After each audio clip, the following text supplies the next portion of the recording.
Hello，各位街坊，大家好啊！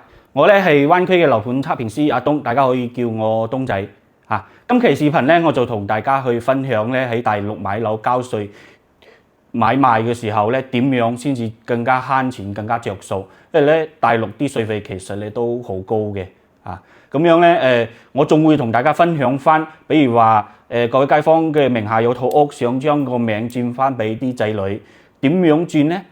先至更加着數，有3個方法嘅啊，我會分享俾大家。咁咧，今期視頻我仲會講翻咧，喺大陸買樓係揀住宅好或者揀公寓好啊？住宅有啲咩優勢，公寓有啲咩優勢劣勢，咁咧我都會喺呢期視頻同大家一一講清楚嘅。咁 OK， 咁我哋依家開始咧講翻一個稅費嘅問題先。咁咧喺大陸買樓要交契稅、增值稅同埋個人所得稅，呢啲都係大頭嘅，印花稅嗰啲都係細頭。咁咧先講翻增值稅啊！喺大陸有套樓買咗唔夠2年就想賣出去咧，就需要交增值稅同埋個人所得稅嘅。咁咧增值稅係5%，總價5%啊。個人所得稅嘅話咧，呢個係1%，總價1%或者差額中嘅20%，即係你升咗值嗰部分咧。要交20%，邊樣着數就可以揀邊樣嚟交啊，任大家選擇嘅。咁咧如果係滿咗5年，而且係唯一一套咧，咁增值稅同埋個人所得稅咧喺大陸都唔使交噶啦，只需要交契稅。咁契稅嘅話咧，140平方以下嘅住宅咧係交1個點，140平方以上咧係交1.5嘅，總價嘅1.5啊。呢個咧你賣出去嗰陣咧，可以同個買家商量，睇下佢嗰邊可以俾嘅，即係你呢邊實收幾多，嗰邊咧全部負擔稅費搞掂晒咁樣啊，可以自己唔使俾，後期賣出去。咁咧，如果係第二套嘅情況之下咧，140平方以下嘅住宅都係1個點嘅，但係咧如果係140平方以上嘅2個點啊，有少少變化啦。咁咧第3套統一都係3個點噶啦，呢個咧大家清楚。咁咧。一定係要滿咗2年啊，賣出去咧佢先至慳錢，先至着數嘅啊！呢個咧希望大家知道。嗱，前面咧各樣稅費點樣慳法，點樣着數咧，我已經同大家講咗啦。我已經整好一份詳細嘅資料，有需要嘅街坊咧可以加我 WhatsApp 或者電話聯繫我，發一份資料俾你啊。咁咧依家我講翻嗰個點樣將套房贈俾啲仔女咧更加好。咁咧。大陸依家係冇遺產法嘅，如果係即係話100年之後層樓咧，如果俾啲仔女繼承咧，前期佢唔需要交咩錢嘅，只需要交啲工本費5%嘅印花稅咧，就可以攞到屋噶啦。但係咧呢度就有一個好大嘅問題，就係後期啲仔女如果想賣套屋出去變現嘅話咧，佢就需要交20%嘅稅費。即係你賣出去總價嘅20%，呢個就係大卵鑊㗎啦！如果即係按照咁樣嘅方式咧，前面係慳咗錢，後期咧就要俾一大筆稅費。你話後期嘅仔女咧一直喺度住唔賣出去啦，咁冇所謂嚇，咁樣咧就可以呢種方式。咁仲有就係依家咧大陸有條法律咧係直系親屬咧係可以贈與1次嘅，呢個咧前期都係唔需要交咩稅費㗎啦。只需要交啲工本費咧，都可以過戶啊！咁呢個咧後期都係一樣大卵鑊，好麻煩。即係咧你賣出去想變現，套屋唔想要啦，賣出去咧都係要交20%嘅一個稅費，總價20%都好高。所以話佢呢個咧其實有陷阱嘅，好多街坊唔清楚話哦，我前期慳咗錢啊。後期可能係正常買賣喎，但係其實唔係嚇，呢度就非常之需要注意㗎啦。好多街坊已經踩咗坑㗎啦，甚至我哋大陸呢邊好多人已經踩咗坑㗎啦，因為你賣出去要交嘅稅更加多。第3條咧就係正常買賣，正常買賣嘅話咧就正常交稅，後期賣出去都係正常交稅啊。140平方以下嘅1個點嘅契稅，100萬先交1萬蚊。140平方以上嘅。交1.5啊，嗰個係第一套嘅情況之下，如果有好多套嘅話，咁就按照我前面講嘅個稅費嚟交啊。點樣先至慳錢？點樣先可以寫上仔女嘅名咧？所以咧呢個就我整理咗一份詳細嘅資料，有需要嘅街坊可以加我 WhatsApp 或者咧打電話聯繫我，我發翻份資料俾你，希望可以幫到各位街坊嘅。東仔希望可以真心咁幫到大家。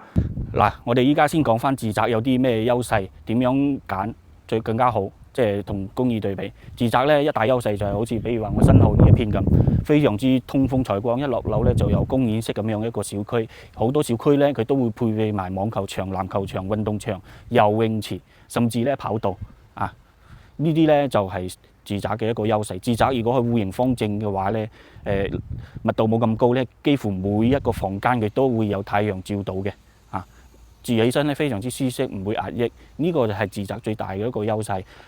咁住宅咧仲有一個非常之大嘅優勢係咩咧？佢係有學區嘅。咁好多街坊就會話啦，係嘛？我都唔需要啦，我啲仔女都大個晒，或者我啲仔女就算讀書都會喺香港，唔會翻嚟大陸。但係咧，你哋唔知嘅係，我哋大陸人咧對呢個教育咧非常之重視。如果一個好嘅學區嘅學區房咧，佢呢個租值同埋後期嘅升值咧係佔到一大因素嘅。點解咁樣講咧？即係比如話你呢個小區嘅學位咧，學校咧非常之靚，佢咧一般嚟講咧，佢嘅租值會比附近嗰啲小區貴翻2到3成嘅。非常之大嘅因素就係呢個學位，咁咧仲影響埋咧後期呢個小區一個升值。如果你呢個係一個好嘅學校，好多家長咧之前買唔到嘅，佢後期為咗細路仔嘅嗰啲培養，佢都會考慮翻呢個小區嚟買。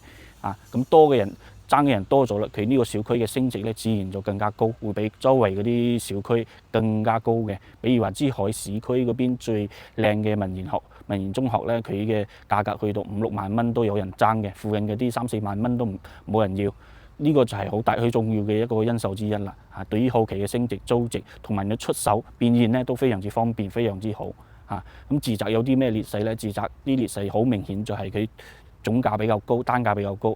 佢呢個相對於公寓嚟講，佢一般同樣地段、同樣位置嘅一個公寓同埋住宅咧，住宅起碼貴到2到3倍，總價就非常之高嘅，公寓就比較平啲。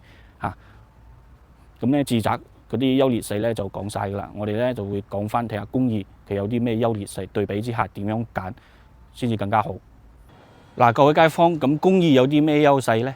為求真實我都喺戶外咧實景拍攝嘅。公寓嘅優勢非常之明顯，就好似我身後呢嗰棟公寓咁，佢樓下咧就係商場、商都，隔離咧係寫字樓、酒店，即係公寓嘅優勢就非常之明顯㗎啦。佢一般樓下咧就會有呢啲商業配套，行街食飯睇戲都非常之方便嘅。咁咧佢隔離係寫字樓，佢一般咧你公寓附近咧，佢嗰啲租嘅人士咧，一係寫字樓上邊一係嗰啲商場嗰啲管理人員，即係質素咧比較好嘅，單身公寓嗰啲之類嘅。咁咧公寓佢最大嘅優勢就係價格平，同樣嘅地段、同樣嘅位置，佢嘅價格咧會比呢個住宅咧平2到3倍。100萬嘅住宅可能公寓咧只需要花30萬就可以買到噶啦。呢個就係公寓嘅一個最大嘅優勢。咁公寓有啲咩劣勢咧？公寓嘅劣勢就係佢咧房間比較細，一般咧採光通風都唔好。公寓嘅話咧，佢仲有就係佢一般咧就好似酒店式公寓咁樣，佢嘅一層咧有20-30戶、10幾戶，就非常之壓抑咯，非常之多人咯，等電梯比較耐。咁仲有就係公寓咧，一般好多人佢會收翻嚟做酒店、做民宿，即係每日住嘅人唔同，即係人口咧可能有時候就會比較雜啲，即係有呢種嘅話咧。咁公寓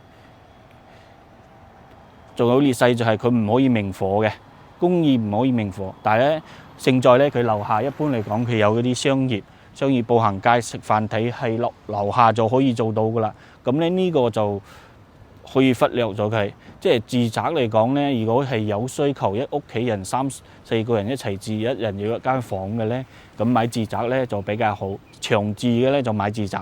如果係話想喺大陸有個落腳點，得閒上嚟旅遊，有個地方有個度咧可以休息一下，咁咧就去其他地方去旅遊，就唔使要咁辛苦騰嚟騰去。咁咧買公寓就比較好，因為總價比較低。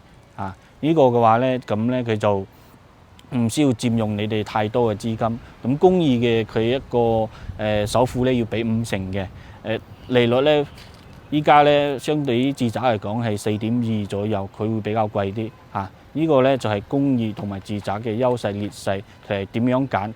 睇翻自己一個需求嚟揀就得㗎啦嚇。多謝晒大家，如果有街坊有興趣嘅咧，可以加我 WhatsApp 或者咧打我電話，我發翻份資料俾你哋，或者你哋想睇中山樓邊度嘅，唔知道點揀咧，都可以聯繫我嚇。多謝晒。